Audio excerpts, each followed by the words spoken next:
चलिए सीधा टॉपिक पर आते हैं। आज का ये एक्सप्लेनर हर उस एस्पिरेंट के लिए एक अल्टीमेट चीट शीट है जो एसएससी, स्टेट पीएससी या किसी भी कॉम्पिटिटिव एग्जाम की तैयारी कर रहा है। आज हम इंडिया के नेशनल पार्क्स और वाइल्ड लाइफ सेंचुरीज के उन सभी हाई यील्ड फैक्ट्स को डिकोड करेंगे जो एग्जाम्स में बार बार घूम फिर कर आते हैं। ये सेशन बिल्कुल फोकस्ड होने वाला है ताकि सारी इंफॉर्मेशन सीधे दिमाग में लॉक हो जाए। चीजों को वेल ऑर्गेनाइज्ड रखने के लिए आज का एजेंडा कुछ इस तरह है। हम स्टार्ट करेंगे इंडिया के प्रोटेक्टेड एरिया नेटवर्क से, फिर जाएंगे हाई यील्ड नेशनल पार्क्स पर, उसके बाद विशिष्ट प्रजातियां और उनके हैबिटेट्स, फिर इंपॉर्टेंट वाइल्ड लाइफ सेंचुरीज और आखिर में सबसे क्रिटिकल टॉपिक इंडिया के टाइगर रिजर्व्स। ये 5 सूत्रीय स्ट्रक्चर रिवीजन को एकदम सॉलिड बना देगा। शुरुआत करते हैं सेक्शन 1 से, इंडिया का प्रोटेक्टेड एरिया नेटवर्क। ये वो फाउंडेशनल डेटा है जहां से डायरेक्ट वन लाइनर क्वेश्चंस बनते हैं। सबसे पहले एक बिल्कुल क्लियर नंबर याद रख लीजिए। लेटेस्ट ऑफिशियल डेटा के हिसाब से इंडिया में टोटल 573 वाइल्ड लाइफ सेंचुरीज हैं और ये हमारे देश के कुल भौगोलिक क्षेत्र का एग्जैक्टली 3.76% कवर करती हैं। ये दोनों ही फिगर्स 573 और 3.76% एग्जाम के पॉइंट ऑफ व्यू से बेहद जरूरी हैं।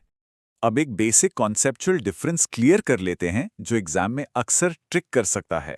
एक वाइल्ड लाइफ सेंचुरी और एक नेशनल पार्क में आखिर बुनियादी फर्क क्या है? तो सबसे महत्वपूर्ण बात यह है कि सेंचुरीज में कुछ हद तक ह्यूमन एक्टिविटीज और जानवरों को चराने की परमिशन होती है, लेकिन नेशनल पार्क्स में इन सभी चीजों पर स्ट्रिक्ट बैन होता है। नेशनल पार्क्स का प्रोटेक्शन लेवल हाईएस्ट होता है। आगे बढ़ते हैं सेक्शन 2 की तरफ, high yield national parks.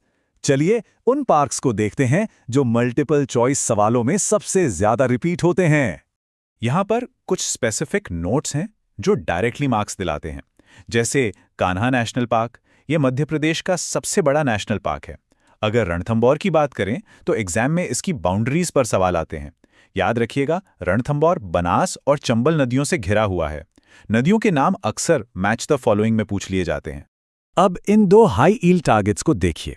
Nanda Devi national park को 1988 में यूनेस्को वर्ल्ड हेरिटेज स्टेटस मिला था, जो अपने आप में एक बड़ी बात है। और दूसरा gulf of Mannar marine national park. यहां एक बहुत ही रेयर समुद्री स्तनधारी जीव मिलता है जिसे डुगोंग या सी काऊ कहते हैं। ये डुगोंग वाला फैक्ट तो लगभग हर साल किसी ना किसी पेपर में दिख ही जाता है। एग्जाम्स के लिए इनको स्टेट वाइज याद रखना सबसे बेस्ट अप्रोच है।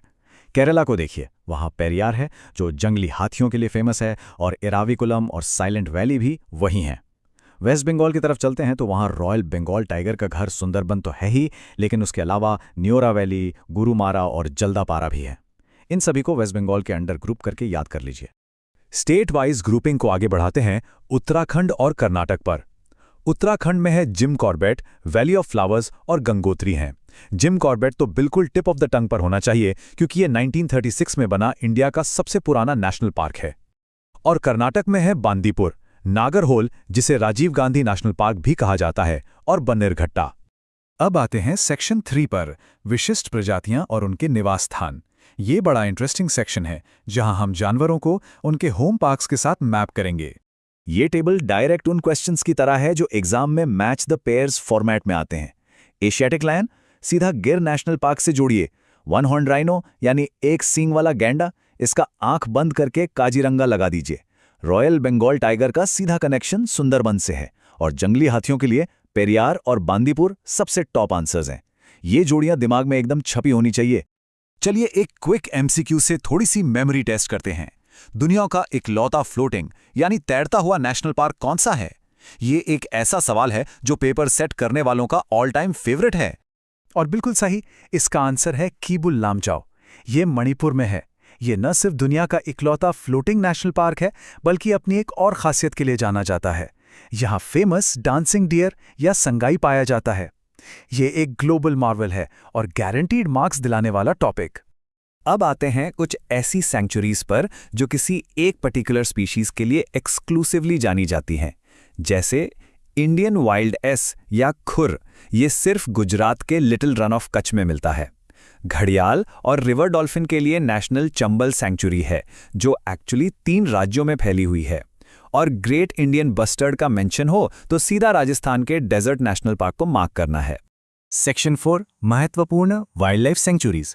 चलिए फटाफट इंडिया की सेंचुरीज के सबसे इंपॉर्टेंट पॉइंट्स क्लियर करते हैं। एग्जाम्स में हमेशा एक्सट्रीम्स पूछे जाते हैं, सबसे बड़ा, सबसे छोटा। अगर ओवरऑल सबसे बड़ी सेंचुरी पूछी जाए तो आंसर है गुजरात की Kutch desert wildlife sanctuary, जो करीब 7,500 स्क्वायर किलोमीटर में फैली है। ओवरऑल सबसे छोटी है अंडमान निकोबार की गूज आइलैंड। लेकिन एक बहुत जरूरी कैच है यहाँ। अगर सवाल में स्पेसिफिकली मेनलैंड इंडिया या मुख्य भूमि पूछा गया है तो सबसे छोटी sanctuary Kutch bustard wildlife sanctuary होगी। इसलिए एग्जाम में क्वेश्चन ध्यान से पढ़ना बहुत जरूरी है। और ये बहुत ही शानदार तरीके से दर्शाता है कि कैसे एक यूनिक फीचर किसी जगह को एग्जाम का प्राइम टारगेट बना देता है। असम की पोबिटोरा सेंचुरी को ही ले लीजिए। इसे मिनी काजीरंगा भी कहते हैं क्योंकि यहाँ राइनो की डेंसिटी सबसे ज्यादा है। उड़ीसा में चिलिका नलबन एक छोटा सा लगभग 15 स्क्वायर किलोमीटर का पर बहुत इंपॉर्टेंट वेटलैंड है। और गहिरमाथा, जो कि उड़ीसा में ही है, दुनिया का सबसे बड़ा ऑलिव रिडले कछुओं का नेस्टिंग बीच है। और अब इस एक्सप्लेनर का सबसे इंतजार वाला हिस्सा, सेक्शन 5, भारत के टाइगर रिजर्व्स। ये डेटा बिल्कुल क्लियर होना जरूरी है। तो सीधा उस सवाल पर आते हैं जो वाइल्ड लाइफ डेटा को लेकर सबसे ज्यादा डिबेट क्रिएट करता है और सबसे ज्यादा पूछा भी जाता है। आज की डेट में इंडिया में टोटल कितने टाइगर रिजर्व्स स्थापित हैं? सच्चाई ये है कि इसका आंसर 55 से 58 के बीच डिपेंड करता है। अब सोचने वाली बात है कि ऐसा क्यों, पर एक्चुअली ये पूरी तरह से इस बात पर निर्भर करता है कि रीसेंट गवर्नमेंट अपडेट्स और स्पेसिफिक एग्जाम बोर्ड किस आंकड़े को ऑफिशियल मान रहा है। चलिए इस कंफ्यूजन को एकदम क्लियर कर लेते हैं। अगर हम रीसेंट फॉर्मल ऑफिशियल लिस्टिंग्स देखें तो काउंटिंग 55 पर आकर रुकती है, जिसमें लेटेस्ट राजस्थान का धौलपुर करौली रिजर्व आता है। लेकिन कुछ नए अप्रूवल्स को भी अगर गिनती में शामिल कर लिया जाए, जैसे छत्तीसगढ़ का गुरु घासीदास, तो फिगर 58 तक चला जाता है। इसलिए पेपर लिखते वक्त ऑप्शंस को क्लोजली एनालाइज करना बहुत इंपॉर्टेंट है। अब जरा इस टाइमलाइन पर नजर डालते हैं और देखते हैं कि कंजर्वेशन के एफर्ट्स कैसे आगे बढ़े। 1936 में जिम कॉर्बेट एस्टैब्लिश हुआ। 1972 में वाइल्ड लाइफ प्रोटेक्शन एक्ट आया, जो एक बड़ा गेम चेंजर था। उसके अगले ही साल 1 अप्रैल 1973 को कॉर्बेट से ही प्रोजेक्ट टाइगर लॉन्च किया गया। और इन सभी संरक्षण प्रयासों का नतीजा ये है कि 2024 तक इंडिया में टाइगर पॉपुलेशन बाउंस बैक करके लगभग 3682 के आंकड़े को छू चुकी है। इस टेबल का डेटा काफी इंप्रेसिव है। मध्य प्रदेश 885 बाघों के साथ कॉन्फिडेंटली टाइगर स्टेट का टाइटल होल्ड करता है, जहां कान्हा और बांधवगढ़ जैसे टॉप रिजर्व्स हैं। ये भी एक बहुत कॉमन एमसीक्यू है। कर्नाटक 563 टाइगर्स के साथ सेकंड नंबर पर हैं। उत्तराखंड 560 टाइगर्स के साथ बिल्कुल पीछे ही है। और एक मेजर पॉइंट याद रखने वाला यह है कि सबसे हाईएस्ट टाइगर डेंसिटी उत्तराखंड के जिम कॉर्बेट में ही है। तो आज हमने इस चीट शीट के जरिए एग्जाम पॉइंट ऑफ व्यू से सारा इंपॉर्टेंट डेटा कवर कर लिया है।